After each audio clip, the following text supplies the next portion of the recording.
رب اشرح لي صدري ويسر لي أمري اللهم إنك عفو تحب العفو فاعف عنا يا غفور يا رب. وصلى الله تعالى على خير خلقه لا إله إلا الله.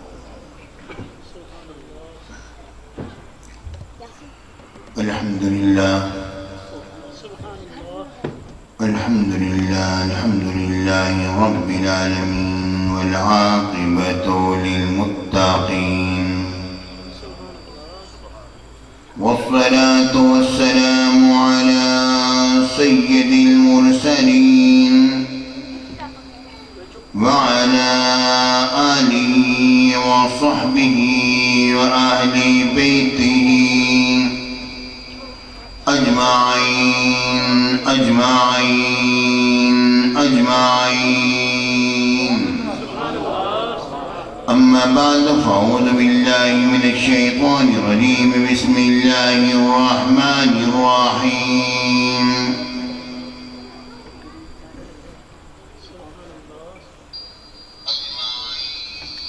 إنك لعلى خلق عظيم. صدق الله العظيم وصدق رسوله النبي الكريم الأمين. وإن الله تعالى عز وجل قال في شأن حبيبه مخبرا وآميرا: إن الله وملائكته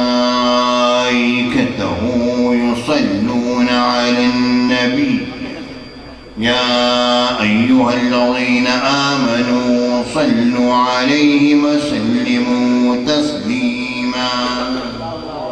اللهم صل على سيدنا مولانا محمد المصطفى بديع العطاء وبحر الوفاء بديع الجمال وبحر الشفاء سيدنا أبي الزهراء وآله وبارك وسلم.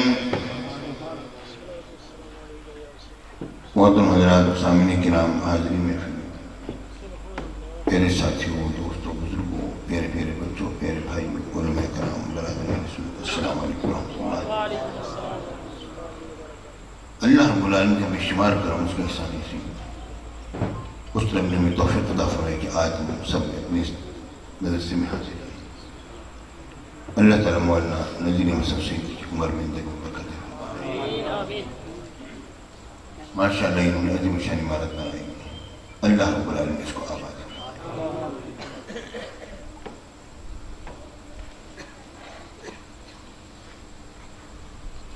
میرے ساتھیوں،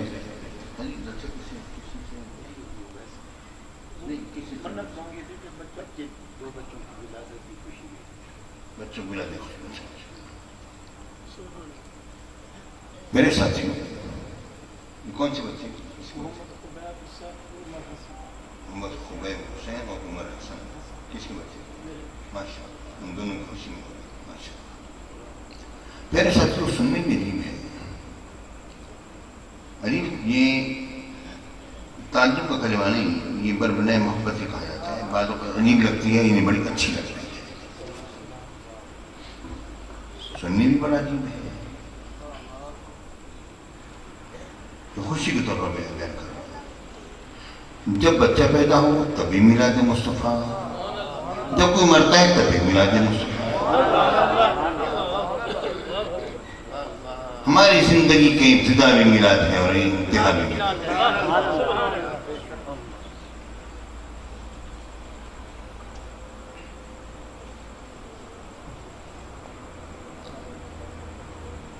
میرے آقا سرکار مدینہ سرور سینہ صلی اللہ علیہ وسلم جب مدینہ منورہ میں تشریف لائے تو مشرکین نے ایک ہوا اڑا دی. مشرکین نے ایک ہوا اڑا دی. انہوں نے کہا کہ ہم نے مسلمانوں کی نسل بندی کر دی ہے، اب ان کے یہاں کوئی اولاد نرینہ نہیں ہوگی. جب اولاد نرینہ ہوگی نہیں تو خود ہی ختم ہو جائے گی. تو کچھ عرصہ ایسا گزرا جس میں کہ مسلمانوں کے یہاں کوئی اولاد نرینہ نہ ہوئی تو مشرکین کو موقع ملا، انہوں نے افواہیں اڑائیں اور باتیں بنائیں، تو رب العالمین نے سیدنا صدیق اکبر رضی اللہ تعالیٰ عنہ کو نواسہ عطا فرمایا۔ حضرت عبداللہ بن زبیر بن عوام رضی اللہ تعالیٰ عنہما تو مسلمانوں میں خوشی کی لہر دوڑ گئی، کیونکہ ابھی بچے کی بنا سے بات آگی نا، اپنے آپ کو ادھر نہیں چلے گا۔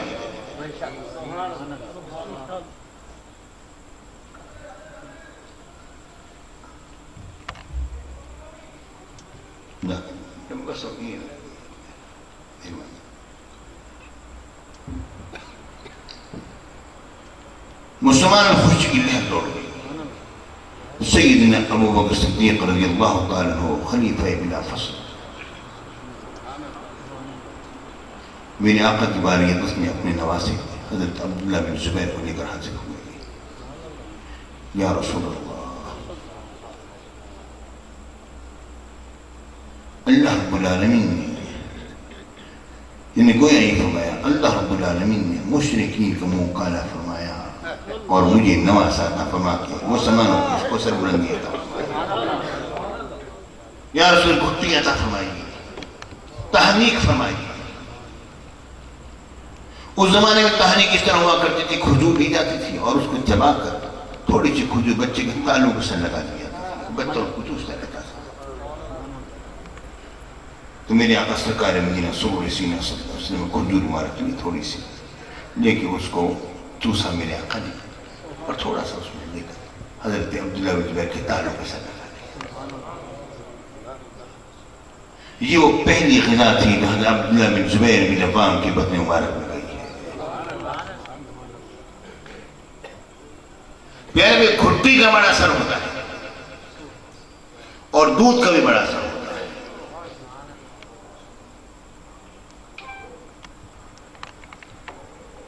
اب سیدنا عبداللہ بن زبیر رضی اللہ تعالیٰ عنہ جو ہیں بڑے ہوئے،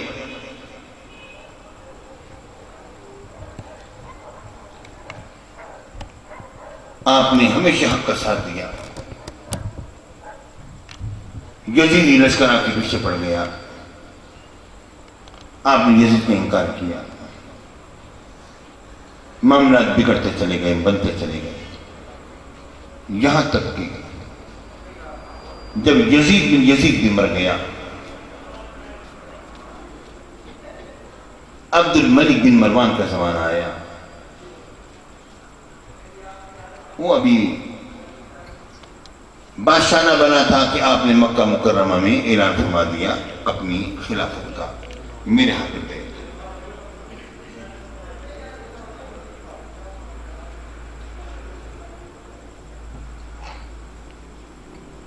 آپ کا اعلان فرمانا تھا کہ ادھر سے عبد الملک بن مروان نے اپنا لشکر روانہ کیا۔ مختصر یہ کہتا ہے کہ یوسف ثقفی آگے آیا اور اس نے آپ کو شہید کیا۔ حج کے بعد اس نے کہا حاجی اپنے چلے جائیں اور یہ علاقہ خالی چھوڑ دیں، ہم نے عبداللہ بن زبیر کے ساتھ جنگ کرنی ہے۔ حضرت عبداللہ بن زبیر بن عوام رضی اللہ تعالیٰ کو شہید کیا گیا۔ شہید کرنے کے بعد دو باتیں ہوئی۔ آپ کی والدہ ماجدہ حضرت اسماء بنت ابی بکر صدیق رضی اللہ تعالیٰ عنہ حجاج بن یوسف ثقفی کے سامنے آئی، اب بوڑھی خاتون، ابھی جنگ جب شروع ہونے والی تھی تو حضرت عبداللہ بن زبیر اپنی والدہ کے پاس آئے اور کہا کہ اللہ باپ کو دنیا سے اٹھا لے اور موت دے دے۔ انہوں نے کہا نہیں، اللہ میرے سامنے تجھے شہادت کا رتبہ دے۔ انہوں نے اس لیے یہ کہا حضرت عبداللہ بن زبیر نے اپنی والدہ سے کہ یہ بڑا ظالم شخص ہے، پتہ نہیں میری ماں کے ساتھ کیا کرے گا۔ ماں نے یہ جواب اس لیے دیا کہ تیری شہادت پر میں صبر کروں گی اور مجھے اس کا درجہ ملے گا۔ پھر آپ جب شہید کر دیے گئے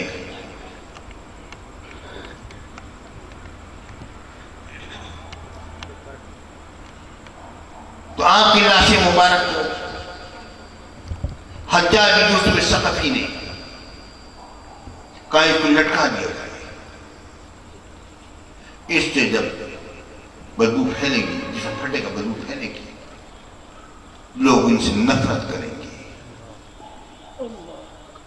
آپ کی لاش مبارک کو لٹکا دیا گیا۔ جب لٹکایا گیا تو بدبو کی بجائے وہاں سے خوشبو آنے لگی، اور یہ کیسی خوشبو تھی؟ اب مسلمان صحابہ کرام کی زبان سے سنو کہ یہ کیسی خوشبو تھی۔ اس زمانے کے موجود صحابہ کرام نے کہا یہ تو رسول اللہ صلی اللہ علیہ وسلم کی لعب دہن کی خوشبو معلوم ہے۔ یہ خوشبو کیوں آ رہی تھی؟ وہ گھٹی جو شروع میں میرے آقا نے عطا فرمائی تھی، اس کا اثر۔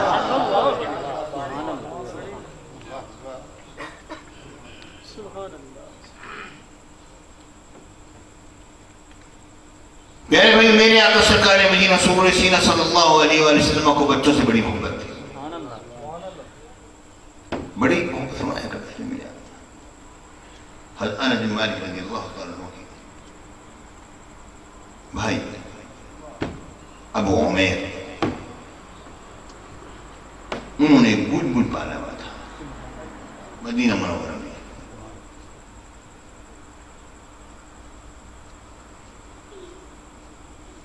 اس کی پاؤں میں انہوں نے دھاگا باندھا ہوا تھا، اسے کھیلا کرتے تھے، بلبل مر گیا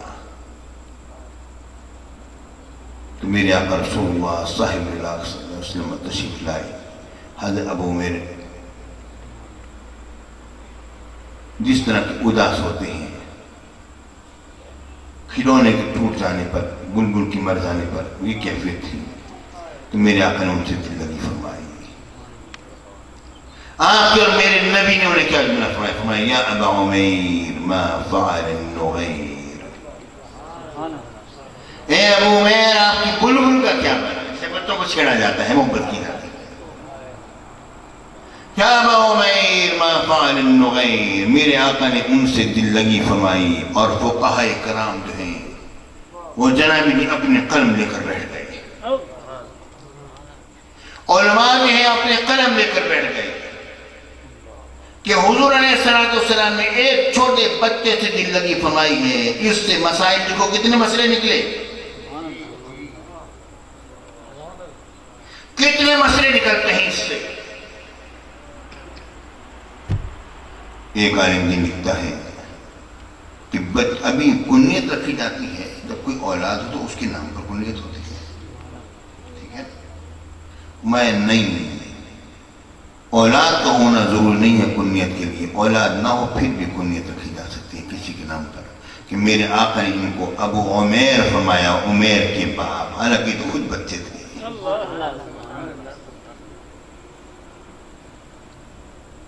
اور علماء کرام نے فرمایا، امام شافعی رضی اللہ تعالیٰ عنہ نے فرمایا حرم مدینہ کا وہی حکم ہے جو حرم مکہ کا ہے۔ اب احناف قلم لے کر بیٹھ گئے، حنفی نہیں، حرم مکہ کا، حرم مدینہ کا وہ حکم نہیں جو حرم مکہ کا حکم ہے، کیونکہ حرم مکہ کے اندر کسی جانور کو قید کر کے رکھنا جائز نہیں۔ یہاں انہوں نے بلبل کے پاؤں میں تاگا باندھا ہوا تھا، اگر ممنوع ہوتا میرے آقا منع فرماتے، دل لگی نہ فرماتے۔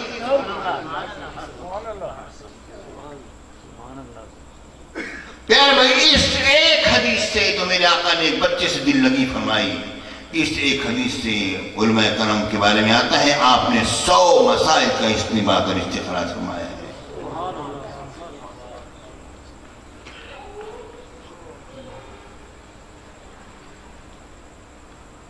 میرے آقا سرکار مدینہ سرور سینہ صلی اللہ علیہ وسلم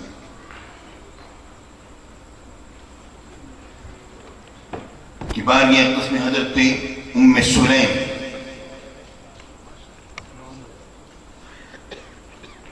اپنے چھوٹے بچے کو انس بن مالک کو لے کر آتے ہیں، یا رسول اللہ مدینہ منورہ میں تشریف لائے، یہ میرے آقا کا ننیال ہے، آپ مدینہ منورہ میں تشریف لائے، یعنی کوئی نہیں آ سکتے، آپ مدینہ منورہ میں تشریف لائے، آپ کے لیے خادم کا ہونا ضروری ہے۔ حضور یہ چھوٹا بچہ یہ خویدی پیش کرتی ہوں، قبول فرمائیے۔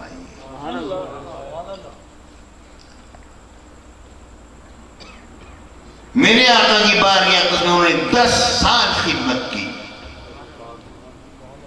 وہ آتے ہیں میرا بچپنا تھا, میرے آقا کسی کام کے لیے بھیجتے, میں بچہ تھا, کبھی کسی کام میں لگ جایا کرتا تھا, بچوں کے ساتھ کھڑا ہو گیا, کوئی بات کر لی, کسی کام میں کوئی تاخیر ہو گئی, کوئی سستی ہو گئی, اس طرح سے ادا نہ کیا جس طرح نبی نے میرے آقا نے فرمایا تھا. حضور علیہ السلام نے مجھے کبھی اف تک بھی نہ کہا, کچھ نہیں. نعرہ تکبیر, نعرہ رسالت, نعرہ حیدری, فیضان حضور غزالی زمان, حضور صاحبزادہ سید ارشد سید شاہ صاحب کاظمی. اور فرماتے ہیں جب میری ماں مجھے لے کر سرکار کی بارگاہ میں حاضر ہوئی تو حضور علیہ السلام نے دعا فرمانا شروع کی. کوئی نعمت ایسی نہیں تھی جو نبی نے میرے آقا نے چھوڑی ہو میرے لیے. اور عمر دراز کی دعا کی, اولاد کثیر کی دعا کی, یہاں تک کہ جب سیدنا انس بن مالک رضی اللہ تعالیٰ کو وصال پاک ہوتا ہے تو آپ کی اولاد اور اولادوں کی اولاد میں سے 130 کے قریب افراد جو تھے وہ وصال پا چکے تھے. اتنی لمبی آپ کی عمر, اتنی اولادیں کی آپ.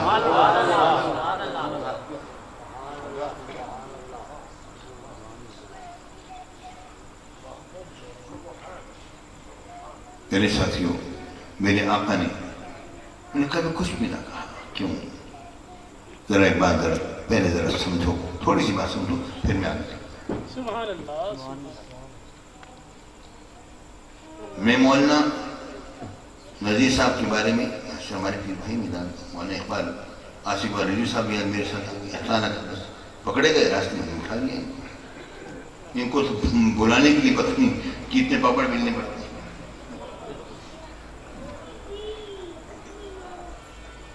میرے ساتھی میں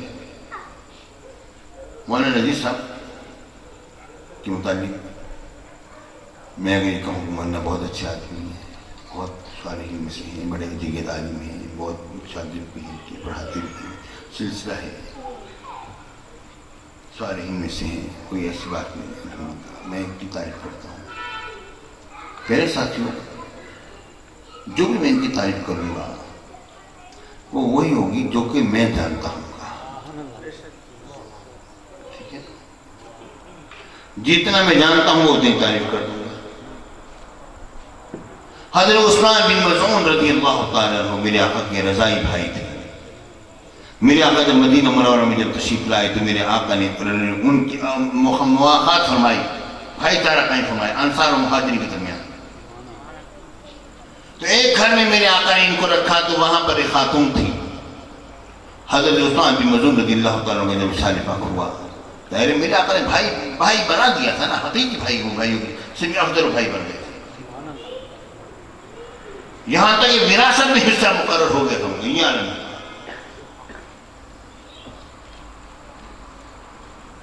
جب حضرت عثمان بن مظعون رضی اللہ تعالیٰ عنہ کا وصال پاک ہوا تو میرے آقا جب تشریف لائے تو وہ عورت رو پڑی, بکت وہ رو پڑی. انہوں نے کہا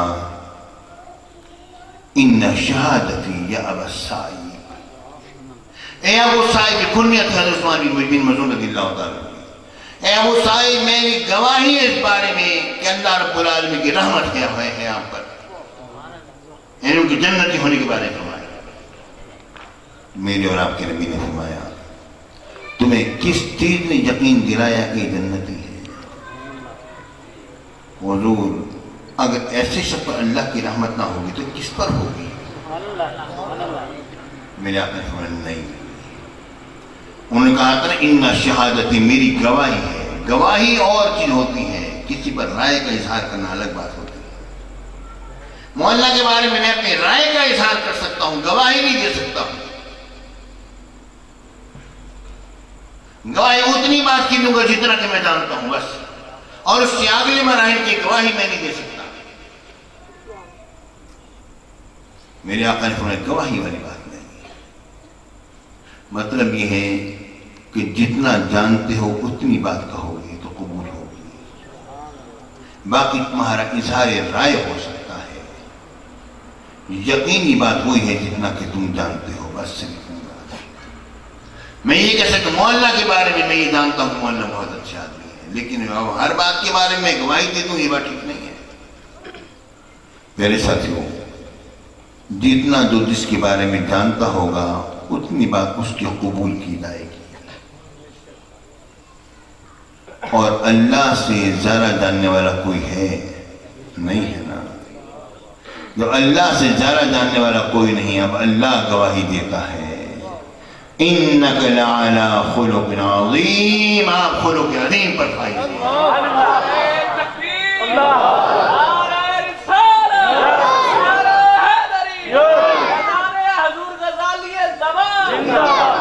پیارے بھائیوں، جب اللہ پروردگار جب اپنے حبیب پاک صلی اللہ علیہ وسلم کے متعلق یہ بات فرما رہا ہے کہ آپ خلق کے، آپ اخلاق کے سب سے افضل ترین و اعلیٰ ترین مقام پر فائز ہیں، جب رب العالمین نے جب یہ بات ارشاد فرما دی ہے تو جان لو کہ آپ کے اور میرے نبی میں کوئی عیب نہیں ہو سکتا، کوئی خرابی نہیں ہو سکتی۔ حضور علیہ انبیاء کرام کی معصومیت کے بارے میں جتنے بھی دلائل دیے گئے وہ اپنی جگہ یقیناً برحق اور سچے دلائل ہیں، ہر نبی معصوم ہوتا ہے، مگر یہ آیت کریمہ جو ہے یہ بھی عصمت نبی کی دلیل ہے۔ اِنَّكَ لَعَلَىٰ خُلُقٍ عَظِيمٍ، آپ خلق عظیم پر فائز ہیں، یعنی حضور سے کبھی کوئی غلط کام نہیں ہوگا، حضور خلق عظیم پر فائز ہیں۔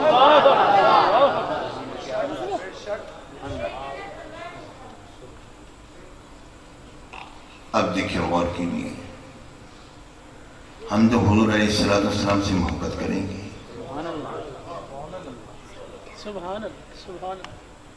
تو محبت ہمیشہ ہوتی ہے اچھی چیزوں کی بنا پر، ٹھیک ہے؟ ہاں، آپ کہیں گے نہیں جناب یہ ڈاکوؤں سے بڑی محبت کرتے ہیں اس لیے کہ وہ ان کی مرضی کے مطابق چلتے ہیں۔ پیارے بھائیوں، یہ محبت نہیں ہوتی، یہ اپنی نفسانی خواہشات ہوتی ہیں جو پوری کی جاتی ہیں۔ ایک ہوتا ہے زور گندم ہونا اور نفسانی خواہشات کا ہونا، اور ایک ہوتا ہے محبت کا ہونا، دونوں مختلف چیزیں ہیں۔ محبت کسے کہتے ہیں؟ پہلے محبت کی تعریف کی لیتے ہیں۔ بڑا سوچا، بڑے فکر کی کہ محبت کسے کہا جاتا ہے، بڑے لوگوں سے پوچھا مگر کہیں پر اطمینان نہ ہوا۔ یہ محبت کہتے کسے ہیں؟ کہ اچھا کھانا کھلا دو یہ محبت ہے؟ نہیں، یہ تو انسان کسی کو بھی کھلا دیتا ہے۔ زیادہ نذرانہ دے تو یہ محبت ہے، یہ بھی محبت کی بنا پر بھی نذرانہ دیا جاتا ہے، اور جو غریب آدمی نہیں بھی دیتا ہے تو یہ محبت ہوتی ہے۔ محبت کسے کہتے ہیں؟ پیارے بھائیوں، محبت اصل میں اسے کہتے ہیں کہ محبت نام ہے اس چیز کا کہ اپنے محبوب کی خواہش پر اپنی خواہش کو قربان کر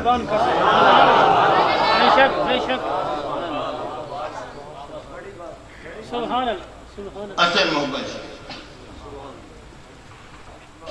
کہ محبوب کی خواہش پر اپنی خواہش کو انسان قربان کر دے۔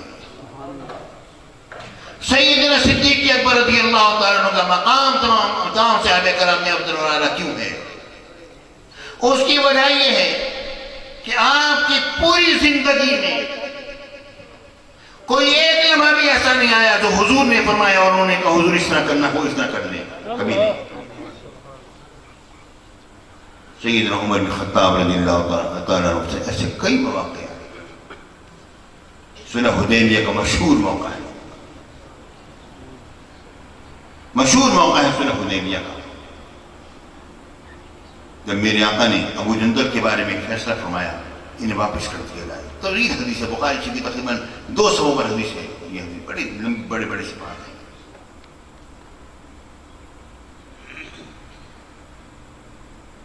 اب صحابہ کرام میں ایک ہلچل مچی ہوئی ہے، ہمارا کلمہ پڑھنے والا ہم اپنا ساتھی کو مشرکین کے حوالے کر دیں، ان کے والد سہیل کے کہنے پر کہ انہوں نے یہ بات کہی کہ اگر میرے بیٹے کو میرے حوالے نہیں کریں گے تو ایسے اس وقت معاہدہ پھر ختم، ہمارا معاہدہ کوئی نہیں ہوتا، صلح حدیبیہ۔ میرے آقا نے فرمایا میرے کہنے پر چھوڑ دو۔ حضور کا یہ جملہ مگر اس کی سمجھ بات ہی نہیں آئی، نہیں میں نہیں چھوڑوں گا، میرا بیٹا میرے حوالے کرو، پھر ہم جو چاہیں گے اس کا حاصل کریں گے۔ اب سارے صحابہ کرام میں ہلچل مچی ہوئی ہے، سیدنا صدیق اکبر رضی اللہ خاموش اطمینان سے بیٹھے، سیدنا عمر بن خطاب رضی اللہ تعالیٰ عنہ میرے آقا کے بارے میں حاضر ہوتے، یا رسول اللہ، آپ نے نہیں فرمایا تھا کہ حضور ہم جائیں گے اللہ ہمیں فتح دو؟ ہاں فتح کریں گے. کیا یہ فرمایا اسی اتفاق کہا تھا؟ ابھی اتفاق ہو جائے گا. طویل حدیث ہے، اس پوری حدیث کی طرف نہیں آ سکتا میں. یہاں تک عمر بن خطاب رضی اللہ تعالیٰ وہی جذبات ہے کہ ہم اپنے مسلمان بھائی کو مشرکین کے حوالے کریں، اور میرے آقا یہ فیصلہ فرما رہے ہیں کیا ہوگا.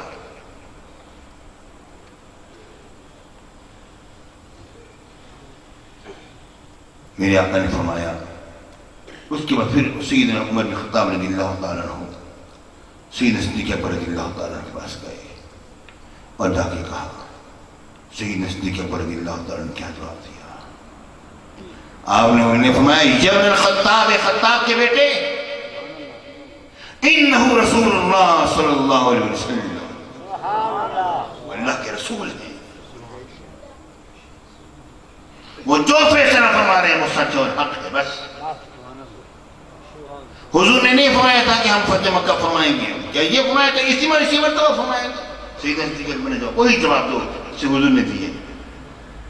کئی سوالات انہوں نے کیے، ہر سوال کے جواب میں سیدنا صدیق اکبر کا وہی جواب تھا تو میرے آقاؤں کو دے چکے تھے. لیکن وہ اسلامی جذبے سے سرشار تھے، اپنے جذبات پر ان کو کنٹرول نہ ہو رہا ہوتا تھا. پیارے بھائیوں، سیدنا صدیق اکبر رضی اللہ تعالیٰ عنہ کا معاملہ استقامت کا بڑا عجیب معاملہ تھا حضور کی ذات کے بارے میں. اس لیے یہ بات آتی ہے کہ سیدنا صدیق اکبر رضی اللہ تعالیٰ عنہ کو فضیلت تمام صحابہ کرام پر کیوں ہے؟ وقر ما فی قلبہ، آپ کے دل میں کوئی شے ہے جس کی بنا پر سلام آتا. میرے آقا سرکار مدینہ سرور سینہ صلی اللہ علیہ وسلم، آپ نے ابتدائی نبوت کے زمانے میں ہونے والے امور کو اور ہونے والی باتوں کو جو روحانی کیفیت ہوا کرتی تھی، سیدنا صدیق اکبر رضی اللہ تعالیٰ کو بیان فرمایا کرتے تھے. جو وقت گزرتا گیا پھر روحانی کیفیت کا معاملہ کہاں سے کہاں پہنچنے لگا، اظہار ہونے لگا، کیا سے کیا ہونے لگا. اس پر کیا ہوا؟ پھر میرے آقا خاموش ہو گئے. سیدنا صدیق اکبر رضی اللہ تعالیٰ عنہ کے سامنے بھی وہ باتیں بیان نہیں فرماتے تھے. تو اسی بات کے لیے میرے آقا نے سیدنا صدیق اکبر سے فرمایا، یا ابا بکر، یا ابا بکر، لم یعرفنی حقیقتاً غیر لم یعرفنی حقیقتاً غیر ربی، مجھے میرے رب کے علاوہ کوئی اور نہیں جان سکا ہے حقیقت. یہ بات کس سے کہی جا رہی ہے؟ اسے کہی جا رہی ہے جو میرے آقا کے سب سے زیادہ قریبی ہیں. لیکن ایک استاد ہے، ایک شخص ہے، کسی کے ساتھ بات کر سکتا ہے، میں تو یہ ہوں، میں تو یہ ہوں، میں تو یہ ہوں، میں تو یہ ہوں، لوگ مان لیں گے. لیکن جو سب سے قریبی ہوگا اس کو سب پتہ ہوتا ہے یہ کتنے پانی میں یہ بات کر رہا ہے نہیں ہے. لوگ یہاں دوسرے باتیں کرتے ہیں، لوگ جان لیتے ہیں یہ بات ہی کر رہا ہے نہیں کر رہا.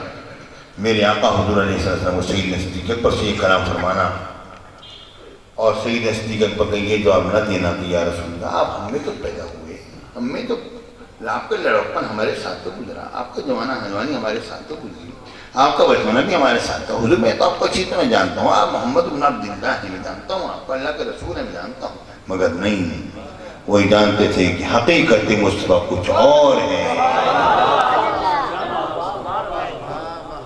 حقیقت محمدیہ کیا ہے؟ وہ ہے جو میرے شیخ غزالی اثر نے فرمایا، حسن ازل کی تجلی اول حقیقت محمدیہ ہے.